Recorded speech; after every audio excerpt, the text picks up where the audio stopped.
Hey everybody, Ryan here with Ray's Latest. Today I'm going to talk about a couple things, kind of just cleaning house a little bit, talking about when is the right time for the Rays to make a move this offseason.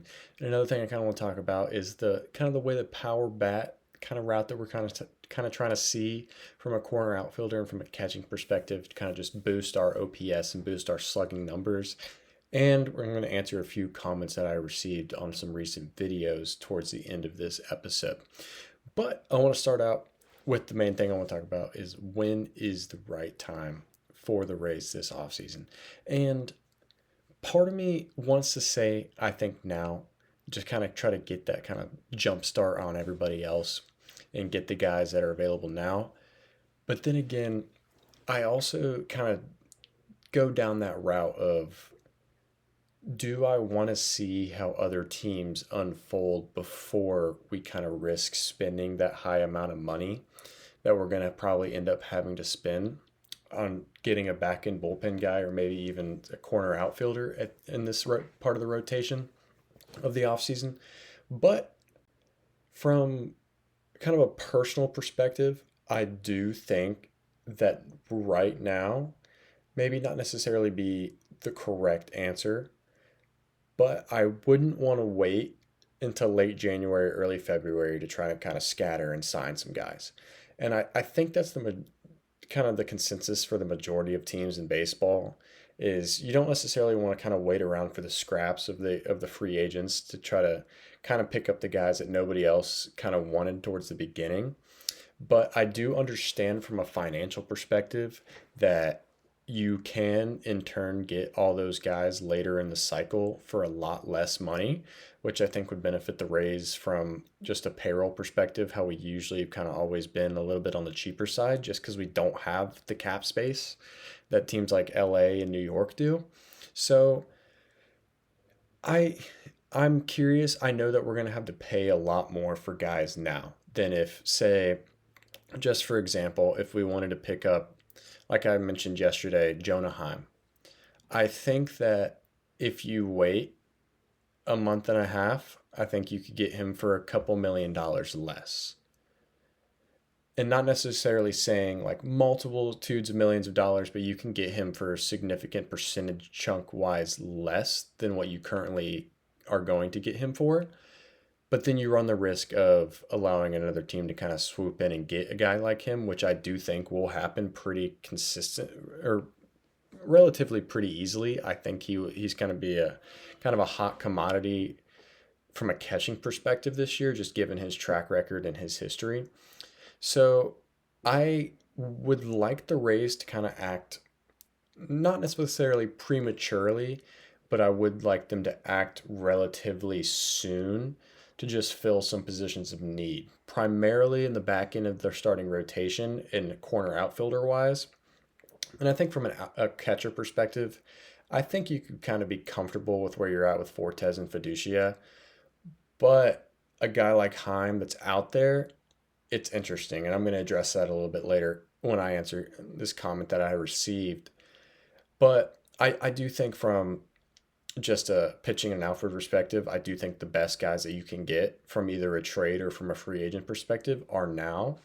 And maybe not necessarily right now, this second, but in the coming few weeks before, at least before Christmas and kind of this winter break stretch, where I think that's when you're going to be able to go get your guy that you really want. And I think that's what the Rays should do. And I'm going to kind of transition this into kind of another perspective from kind of the picking up a corner outfielder more per se, and kind of just the power is the power bat route the way that we want to go as a franchise. And I know that historically our outfielders have not necessarily kind of always been power guys. We kind of get that from our Evan Longorias and our Carlos Peñas and our Brandon Laus from like our infield positions, and our outfielders kind of been Kiermaier and like a Carl Crawford and people of that nature in the outfield where they're not necessarily hitting you a lot of home runs, but they're getting on base, they're fast, they're stealing bases, they're making plays in the outfield defensively. They're getting you runs that way, which from a Kiermaier perspective has DRS, defensive run saves, is just fantastic. And there's not another guy I would want patrolling center field for the Rays than that guy, just from a defensive standpoint. And he wasn't as necessarily as bad with his bat as you see some other guys have been. So necessarily from kind of like that perspective, I didn't really hate it, and I think that's kind of how the Rays have gone. And you kind of say that you have power back guys and like a Josh Lowe, but how power bad are you getting out of him? And I know I kind of worded that pretty bad, but from a slugging percentage standpoint, with the strikeout numbers and the walk rate all mixed in there, like what are you getting from a guy like that? And not necessarily saying he's like the worst defensive right fielder in baseball, but I wouldn't say he's the best right fielder in baseball by any means. And kind of mixing that in with the bat as well, where else can you go necessarily so wrong by going out and picking up another right fielder is kind of where I'm kind of leading towards, especially when I see guys like Jorge Soler that have the juice in their bat, but aren't necessarily the best on base batter. And it's where the Rays want to go. Where do you want to put your plate appearances? Do you want your ABs put towards trying to hit extra base hits and home runs and getting RBIs? Or do you want to mix in guys like Simpson and Mangum on an everyday basis where they're going to hit 300 and get on base about a third of the time? Like, is that the route that you want to go? And I'm not necessarily sure that I'm so opposed to that. And the reason why I say this is because you have a Simpson, you have a Mangum, and then you follow that up with Brandon Lau, Junior Caminero, Yandy Diaz, Jonathan Aranda. That's 200 plus RBIs right there, just out of those four guys. And then can you imagine kind of the elevation in their numbers if you go out and get another guy that is not necessarily a power hitter and is ideally you would want a guy that's kind of in the mix. Yes, would you love 20 plus home runs? Absolutely. I think 20 plus home runs would be a major upgrade in any outfield position that we have. But it's that fine line of, do you want to trade OBP for slugging? And I think that's the major question that Neander needs to answer. And I think that we're going to see that kind of coming up here soon, is whether you want your third outfielder. Because I think Simpson and Mangum, I truly do believe those are two guys that are kind of penciled in there. And I would say, as of right now, Josh Lowe is the third. And I'm curious to see what they do with the other additions to the outfield that we've made recently. But I think as of right now, those are the three. And I'm curious to see kind of where the front office wants to go with how they want to go with that third. Because I think Josh Lowe is the question mark. And I think it's kind of been trending towards that way for the last year or so.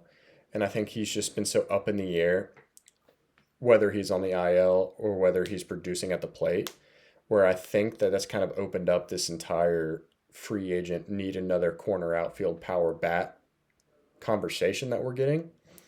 And I think that I don't completely agree with the fact that we need a power bat in the outfield. And I only say that because Aranda, Diaz, Lau, Caminero are all in that lineup as well, who are going to drive in runs. And I don't necessarily disagree with having a third guy in there that's going to get on base a third of the time for those guys to drive in runs. With arguably, you need the plus defense if you're going to do that, in my opinion. But I'll let you guys ponder that. When I'm gonna transition kind of into this, to a comment I received. Roman Rodriguez had said, Senga, sure, depending on the price, Woodford, he's a local kid who's getting a flyer. Best of luck to him. Jonah Heim, the Rays had already had him, which we did. We let him go. They're kind of familiar with him. He is declining, but Roman says he doesn't know if he rates him higher right now necessarily, like this second, higher than Fortes, and he likes the potential of Fiducia more than the potential rebound of Jonah Heim. And I don't necessarily disagree with him. And the reason why I say this is because Jonah Heim is 100% on a decline from where he was in 2023. And I don't know if that is just kind of a slump that he's in. But once you get towards those 2-year slumps, that's when it starts kind of raising questions and raising concerns of where is he trending necessarily. And I kind of like what Roman was saying here about he's not sure if he would be willing to kind of spend the money on him, considering where we are at right now, currently in our catching room. And I do kind of like that. I do kind of understand where he's coming from. And kind of just looking at it on paper, and you're like, wow, you have Jonah Heim here, and you're going to choose Nick Fortes and Hunter Fiducia over them.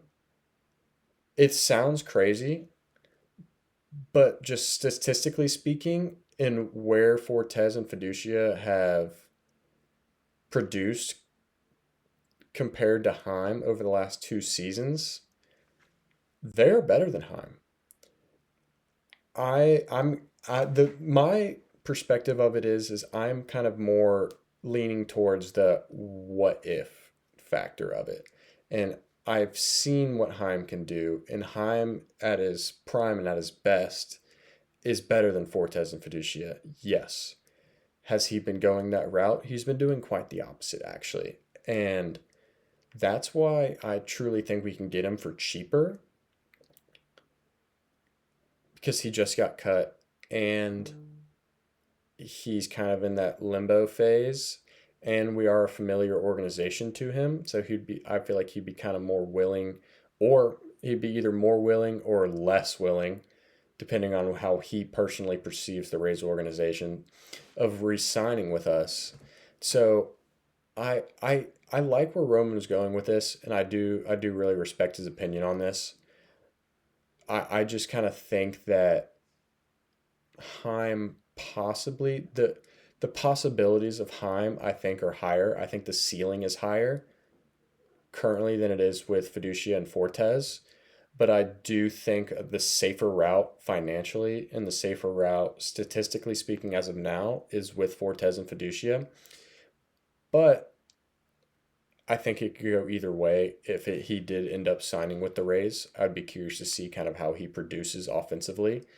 Because defensive wise, I love a good defensive catcher, and I think it's huge for the whole pitching staff and for the defense. But I feel like just what the Rays have been lacking is just the bat behind home plate. And if Heim could even produce at 80-90% of where he was at, I think it would be an upgrade. In 2023, if he was 90% of where he was in 2023, I think it would be a massive upgrade for the lineup.